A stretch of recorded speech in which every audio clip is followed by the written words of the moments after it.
Hi Aquarius, welcome to Higher Source Tarot for your July 2020 tarot check for all Aquarius, Sun, Moon, Rising, and Venus. And I just want to thank everyone who's been watching and subscribed, liked, commented, shared. I really appreciate that. I have had some inquiries for personal readings. I'm not offering personal readings at this time, primarily because I just don't know if my schedule can accommodate it, and I don't want to start something and then have to back out of it.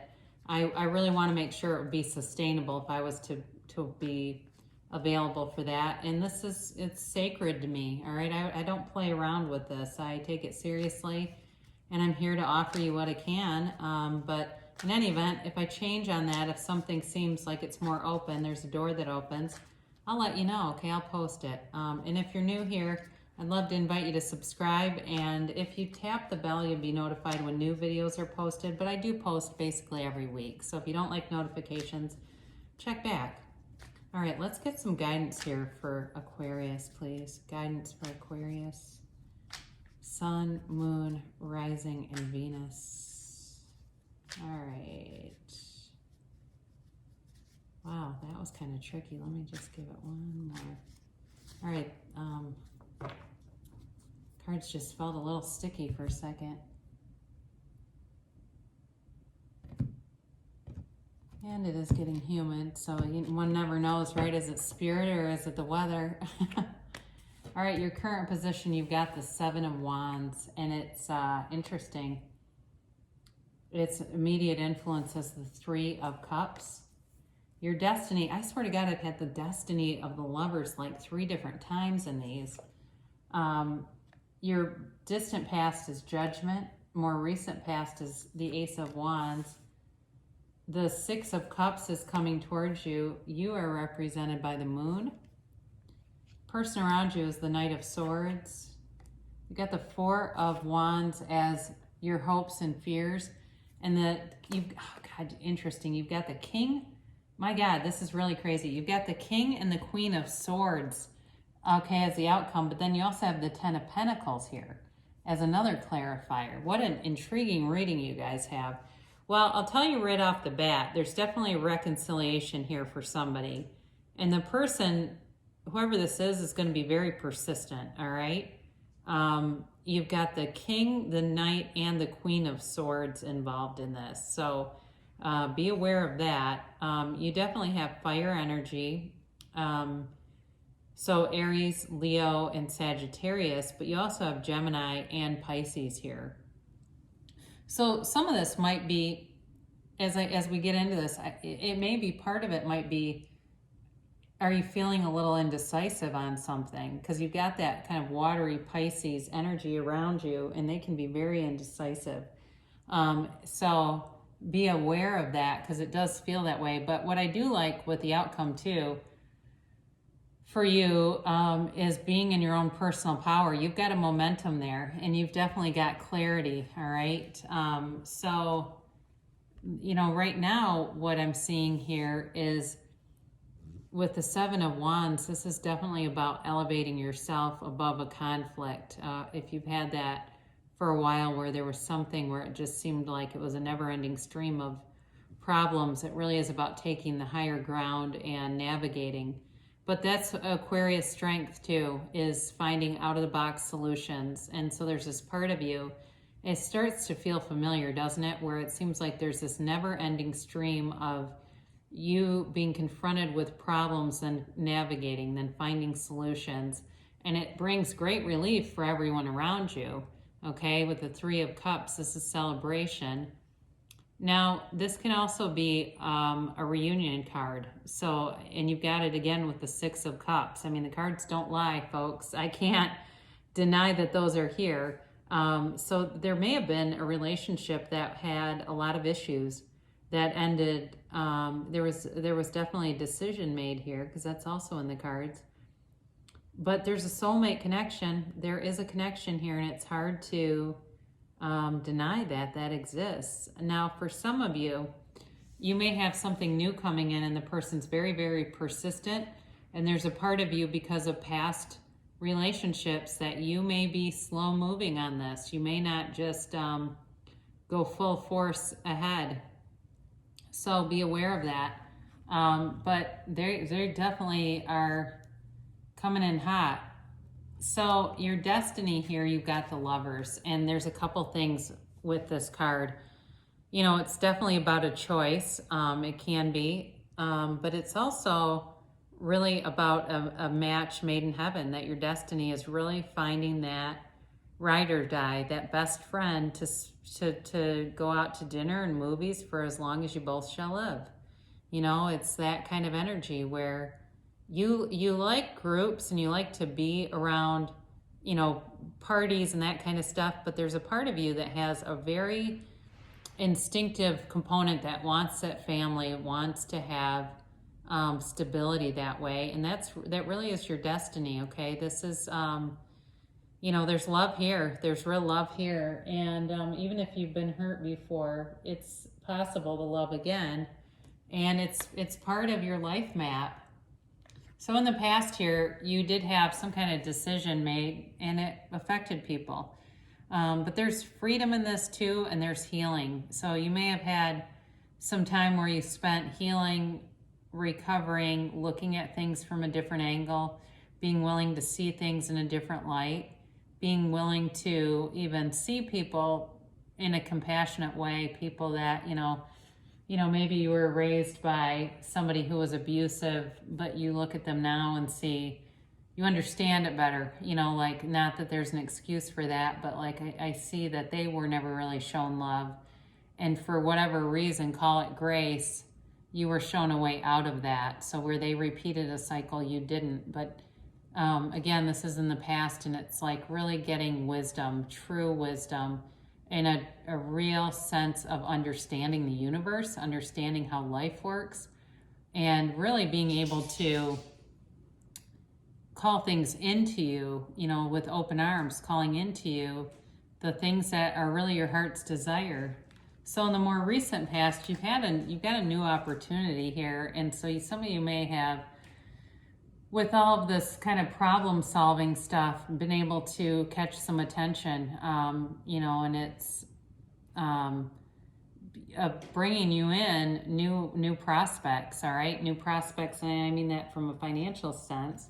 But I also think you may have gotten some attention from a love sense too, where somebody started to notice you, and it can be new or somebody from the past, because this also, you know, if you're asking, is this certain person coming towards me, the answer when you get this is yes, all right?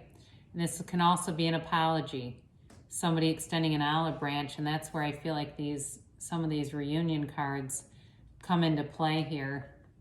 So you do have, you know, this card of memories, and it can certainly be about looking back at a time where there was stability and love and there's a real sense of longing here and wanting to, you know, capture some of that feeling again.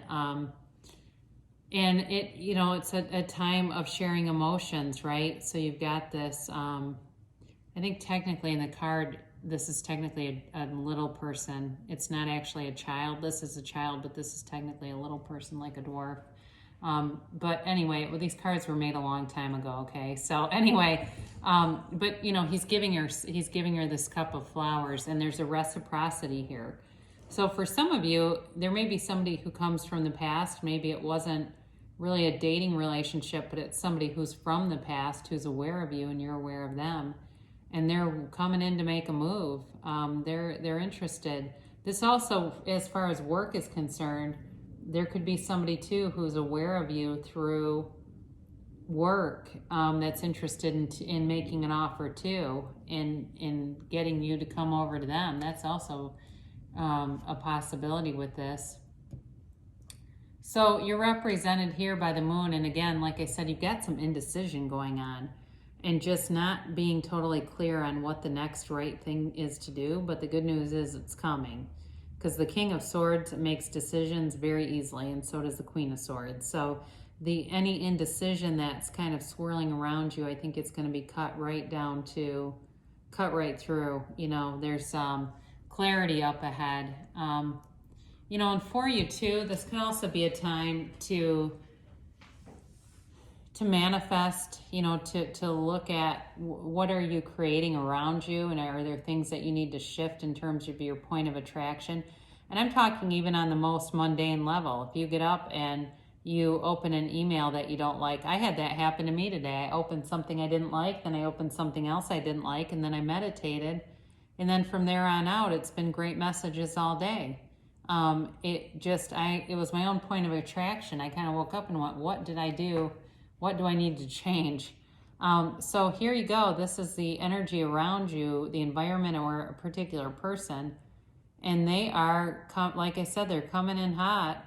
I think they would, you know, elope. They'd be willing to just run off to Las Vegas if they're open and, you know, go right to the chapel. But they're a bit intense. And the problem with this kind of energy is it can come in very hot and not last. All right, so that's the only thing with this, is being a little more prudent in terms of sustainability. Like, I'm not really here for this 1 week romance. If you're not interested in a longer term situation, then this is probably not the right thing for you. And being clear in the communication, which will come. So your hopes here, you've got the 1111 card, you've got the 4 of Wands here. And this is all about being open-minded. You know, they're walking away from this walled city through this gate into an open terrain. They're celebrating being open and feeling a safety. There's a safety in the freedom is what I'm getting for this. So there's a part of you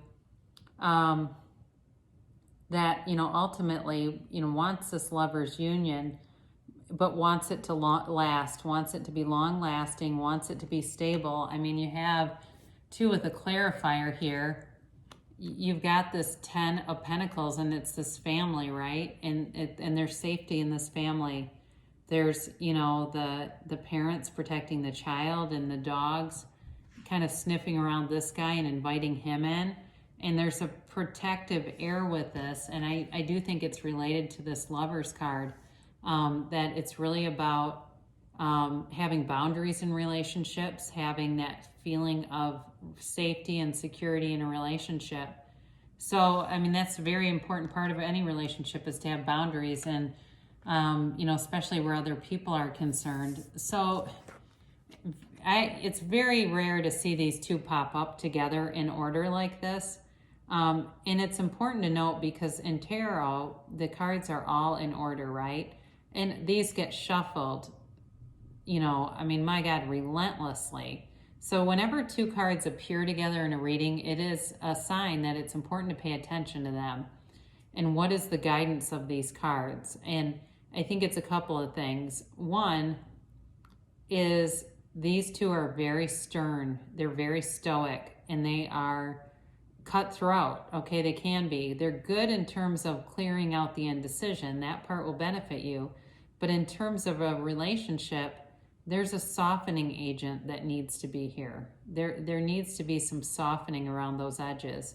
So especially if you've been hurt in the past, being open, you know, again, being liberated and open here to new love, or to a beginning with somebody from the past, and not like, you know, ripping the person's face off, right? And so that's what I really think the guidance is ultimately, is just to be open to accepting a new offer. And also too, I think there's a very like cerebral air with these 2. Okay, she is in the tarot, she's actually a widow, or widow, excuse me. She's a widow, and she uses that pain for wisdom. And so oftentimes in readings, she's about using past experiences for wisdom, and not carrying those wounds with you, not being, you know, wounded in terms of like using that in a relationship, or comparing somebody to past situations. So for somebody here, it's definitely about being open and not having those past experiences deter something good that could start. Okay, so there's clarity coming for sure. And these 2 are good communicators, though. I mean, that's the good news about that. Even though they're a bit harsh, there's definitely communication coming. And I think I mentioned too for work.